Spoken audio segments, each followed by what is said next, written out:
Hello and welcome to the Record Club, brought to you by Record Store Day, the official charts, and National Album Day, and proudly in association with Bowes and Wilkins. My name is Jess Izzat, and thank you so much for joining us.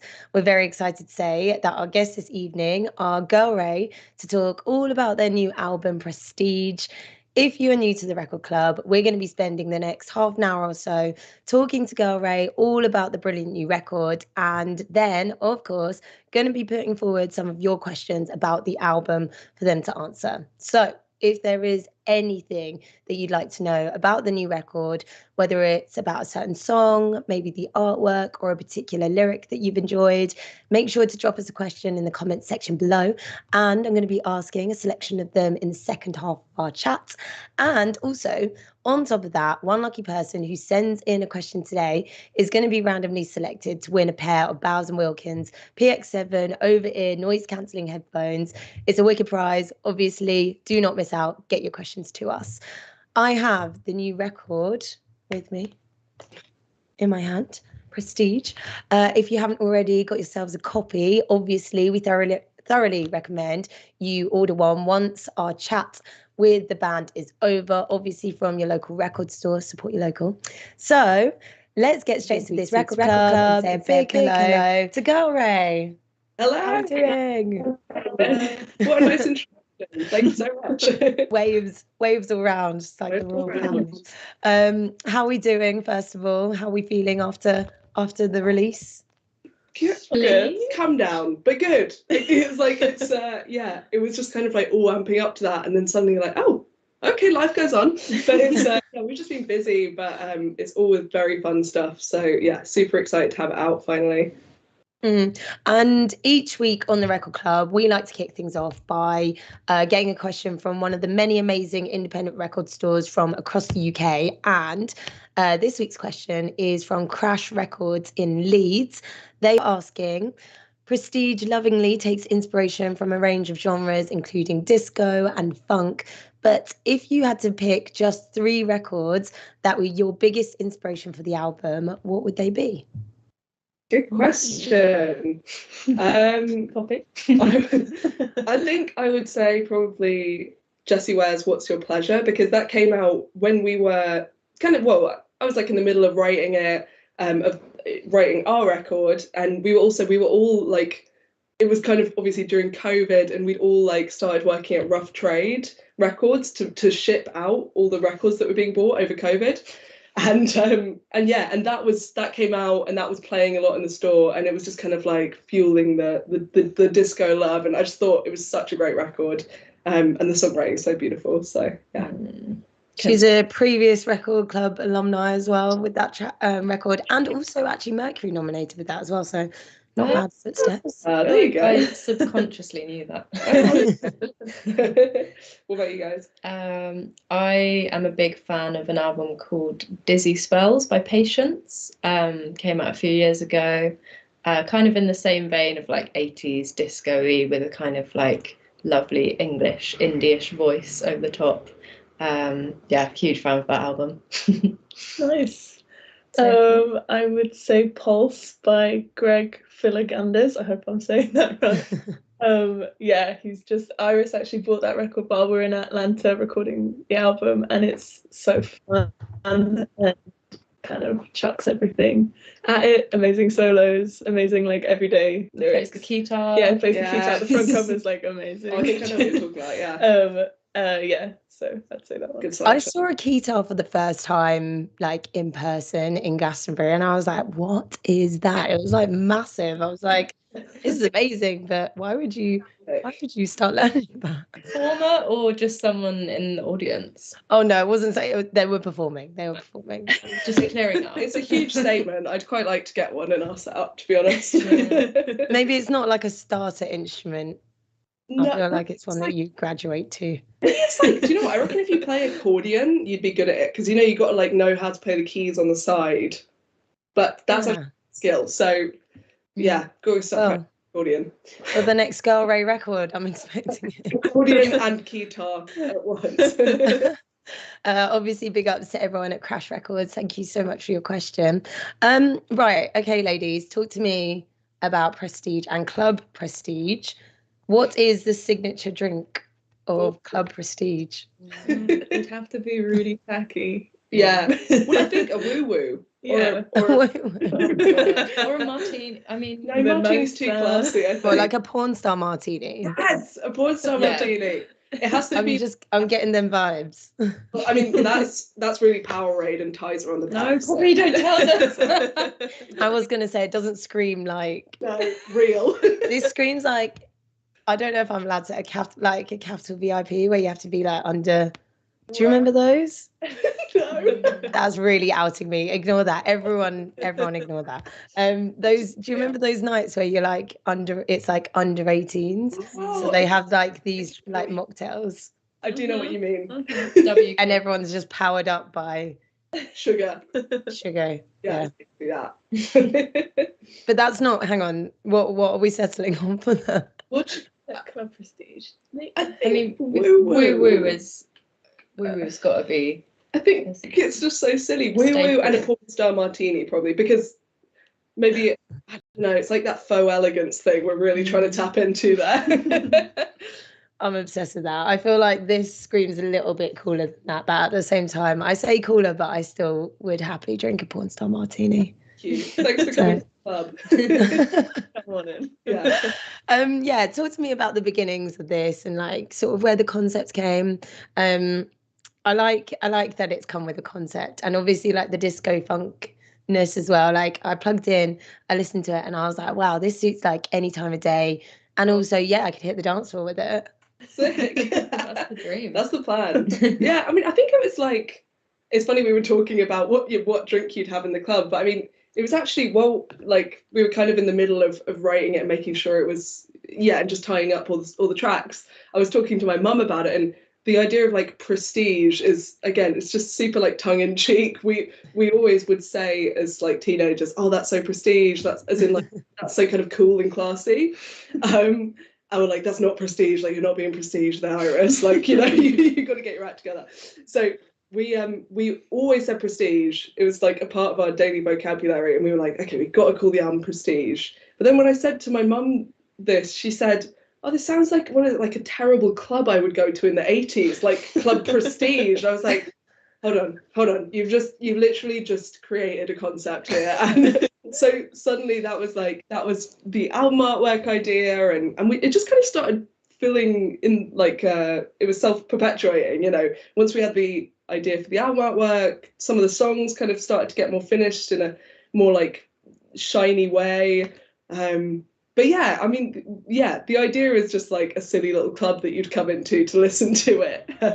But it's just a bit of fun, really. I mean, it's definitely not like a concept album, or we'd never deigned to kind of say that we'd create a concept album, but it is just a bit of fun. I like it though, because it's like again, if you're just listening, you like stumble across it, maybe you wouldn't really know. But then like for people who are like really delving into it, they're like, yeah, I'm in Club Prestige. Yeah. And where was the photo taken actually? It's outside a jazz club in New Cross called Jazzborn, I think. Yeah. Yeah, super lovely people that run the place, but yeah, they just let us, and we did some of the press shots inside as well. Yeah. And it had a really good like stairway down into we were just like looking at stairwells on Google Images, like that one was good. And we went on a few like tours around London of stairwells. Yeah. It's like logistically really hard to shoot a nightclub outside a venue that you don't know, because it had to look like it wasn't, it had to look like it could be the 70s or 80s. We couldn't have any like horrible tacky posters from no outside. QR codes, no QR codes allowed. No, yeah, fair, that would take you out of it. Yeah, and obviously with the tunes, where did that all begin? Was that like something that, was there like a particular song that it all started things? Yeah, I think it was while we were touring our last record, which is kind of like a more pop R&B like influenced record. And just at the time, like I for one was definitely listening to a lot of disco. And you kind of, unfortunately, immediately as soon as one of your records comes out, you're like, and on to the next. Just so it was kind of like, okay, what kind of direction could the next one be going in? And I was kind of I've always enjoyed playing guitar, like in a kind of disco-y way, like that kind of rhythmic Nile Rodgers thing. And these guys are like such a tight rhythm section that I knew it would really suit their style as well.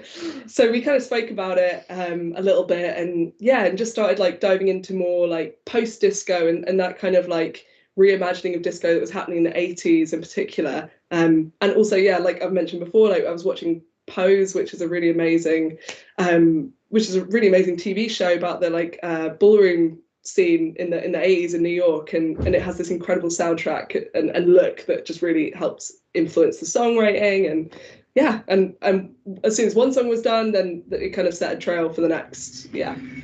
I remember my old housemate was really obsessed with Pose, and I definitely need to rewatch it. And like reading you've been inspired by this, I was just like, oh yeah, I just remember some of it being quite emotional, but yeah, it's like so sassy and I love it. It definitely was. It was just like such a good soundtrack and like aesthetic as well. Like it was just so well done, and the storyline was so like amazing. Yeah.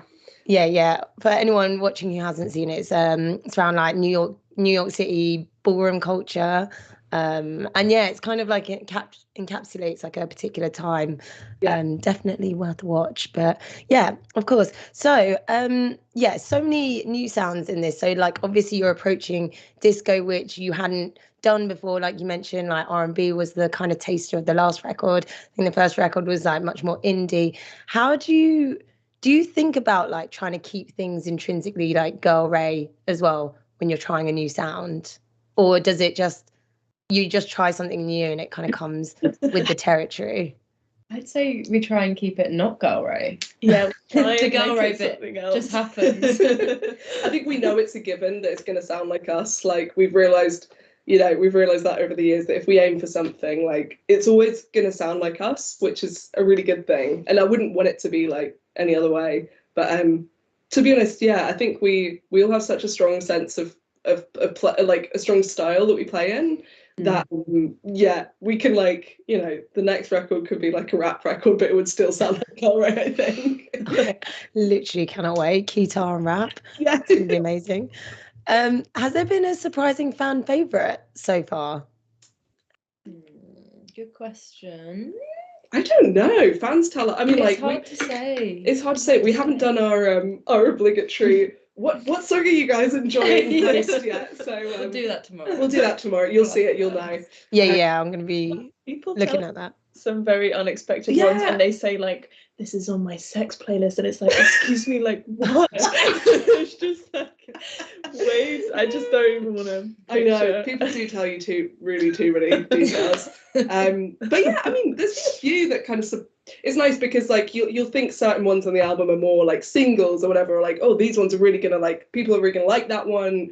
And then like in your head there might be a couple that you think might go a bit unnoticed or people might not appreciate as much. But actually it surprised me because when we were doing our in-store tour last week, the record stores in the UK, yeah, people would come up and they'd pick out in particular ones like Begging You Now or Wanna Dance that aren't singles, but they're like, people were just like, they were my favourite on the record. And it's so nice to hear. Yeah, they will get their time to shine. Exactly, yeah.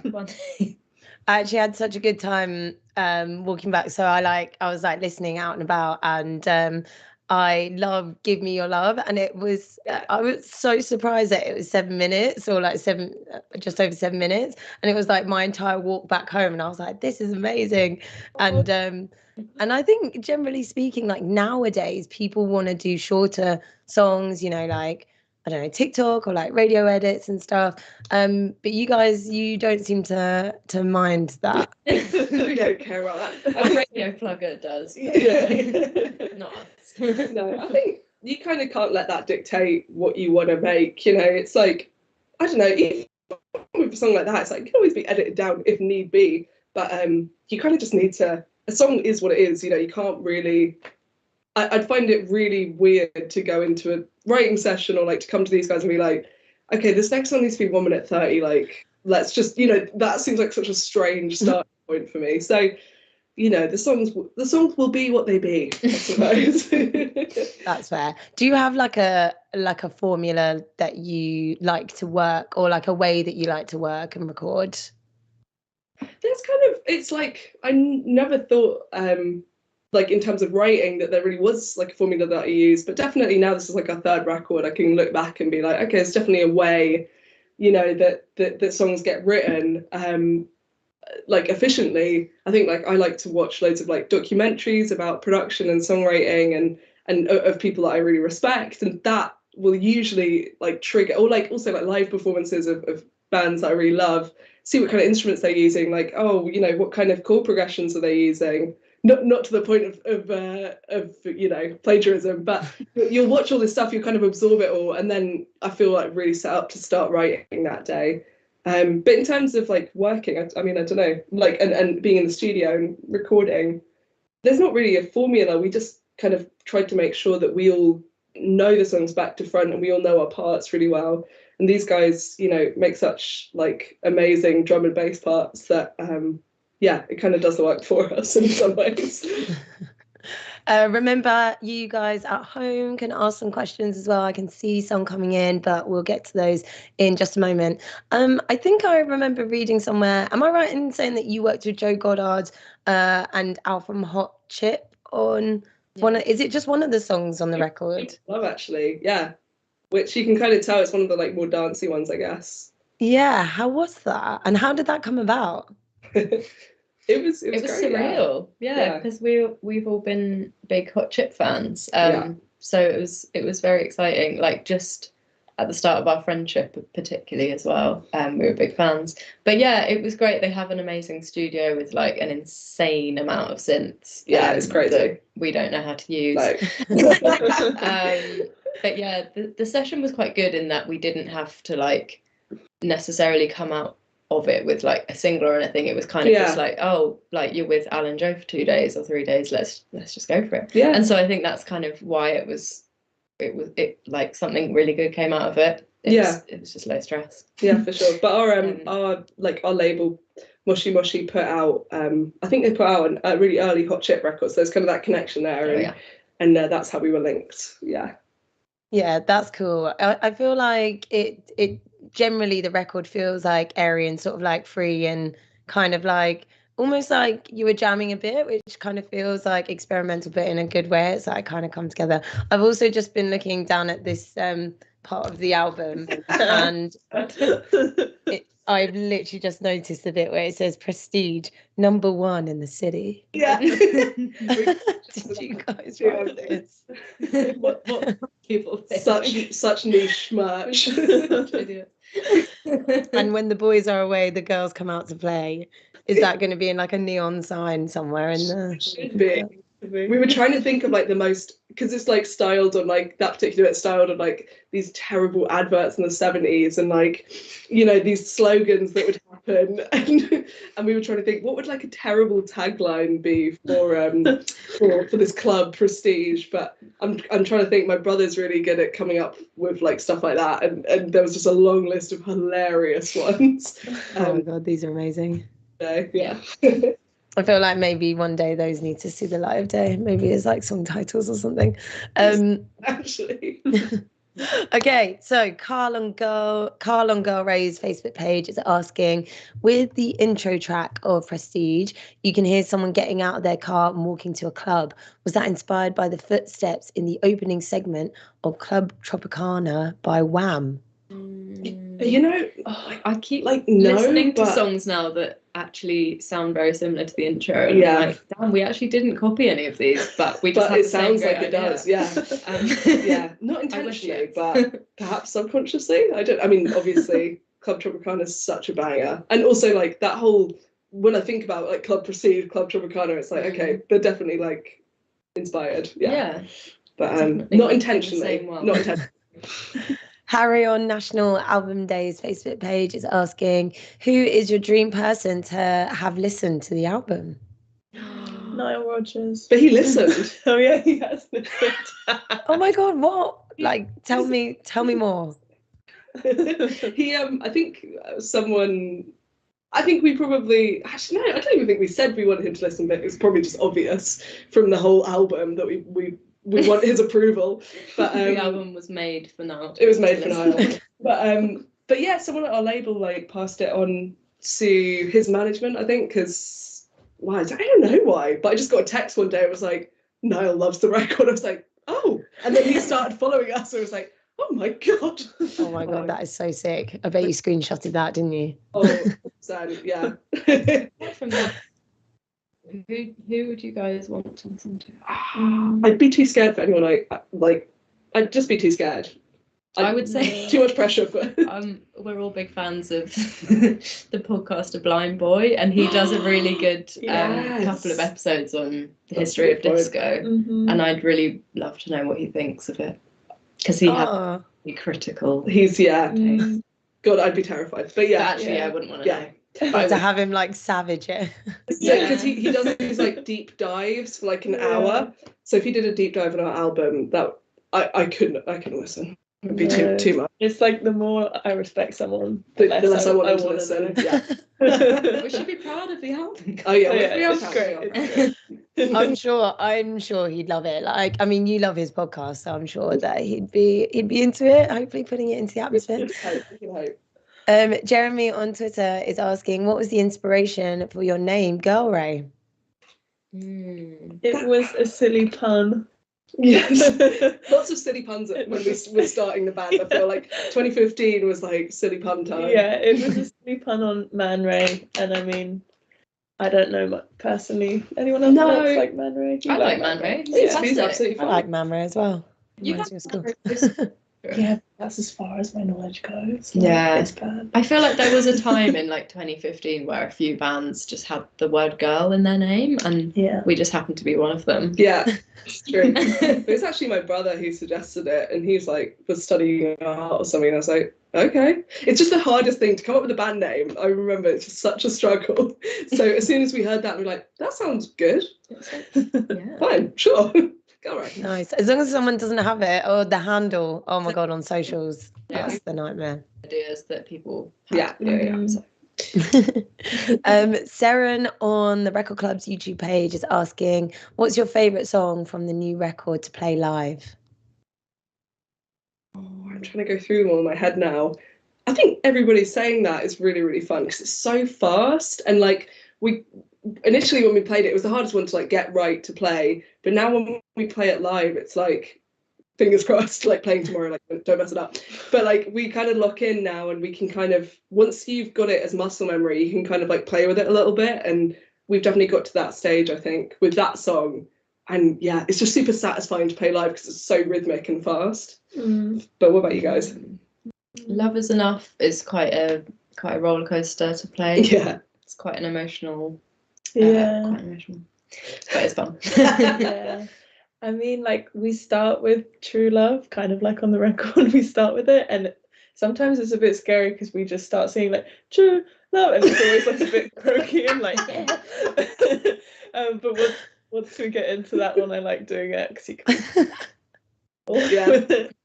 So just not the first few lines are like after it's got started. It's meant to be so epic, but every time I'm like